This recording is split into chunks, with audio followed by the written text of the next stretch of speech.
তো আলু নিয়েছি আর ওখানে চাল আর ডাল ফোটানো আছে। এই যে চাল ডাল ভিজিয়ে রেখেছি, একটু খিচুড়ির মতো করে ওকে খাইয়ে নিয়ে নিতে যাবো। তো আজও কাজ হচ্ছে, এখন হয়তো 2-3 দিন লাগতে পারে। খুব প্রবলেম হচ্ছে, পাথর পড়ছে না, খুব পাথর পড়ছে। তো দেখো আমরা রেডি হয়ে বেরিয়ে গেছি। আর এটা আমার পাশে আছে মাসির ছেলে, আর চিনি মাদের সঙ্গে আসবে। তো দেখো এখানে আমার মাসিরাও আছে। আর টোটো না রিজার্ভ করে যাওয়া হচ্ছে, কারণ বাচ্চা নিয়ে অনেক প্রবলেম হতে পারে।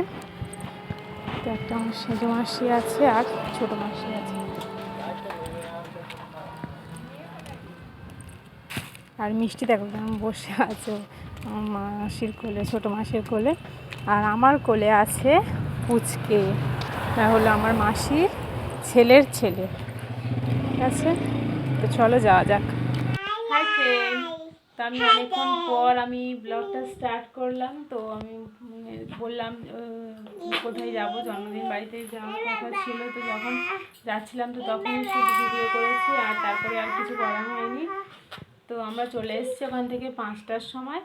তো এসে আর মিষ্টি তখন ঘুমিয়েছিল, উঠলো তখন 7টা মতো বাজে। তো আমি আর সেই বাইরে না বার হয়ে হয়ে এমনই অভ্যাস হয়েছে, তো কোথাও গেলে খুব কষ্ট হয়। এসে শুয়েছিলাম, কিছু ভালো লাগছিল না।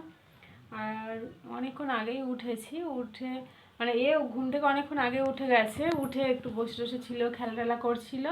করার পরে আমি ওর খিচুড়ি করেছিলাম, তো সেটা গরম করে খাইয়ে দিলাম।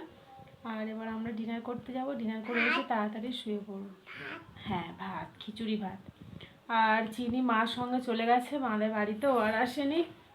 তো চলো ডিনারে কি আছে তোমাদেরকে একবার দেখিয়ে দিই। মাম্মা এই দেখো, হাই ফ্রেন্ড বল, বলবে তো, টিভি দেখছে এখন।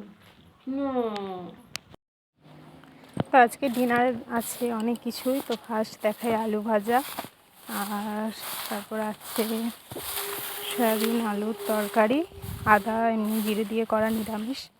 তো দুপুরে হয়েছিল, আর অনেকটা করেই করেছিল, আছে তো ওটাই খাওয়াবে। আর আছে ঘুগনি, এদিকে আছে একটা সব রকম সবজি দিয়ে চচ্চড়ি।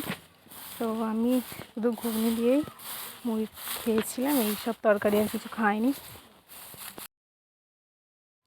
তো আমরা খাওয়া দাওয়া করে চলে এসেছি। এসে তো এখন বিছানা করব, আর অল্প জামা কাপড় আছে, তো সেগুলো ভাঁজ করব। আর আজকে না খুব ভালোই ঠান্ডা পড়েছে, দেখো আমি মাথায় টুপি বেঁধেছি, ভালোই ঠান্ডা, ওই জন্যে টুপি বেঁধেছি। আর আমি না মাদের বাড়িতে যেতে যেতেই ভয়েস দিচ্ছি।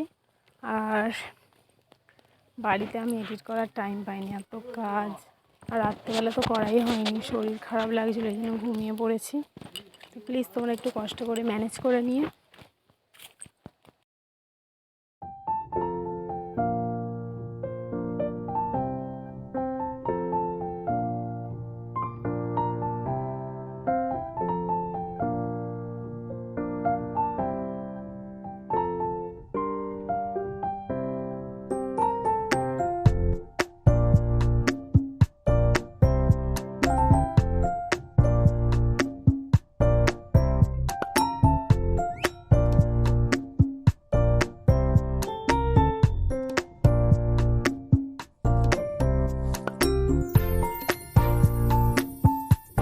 আমার সব কাজকর্ম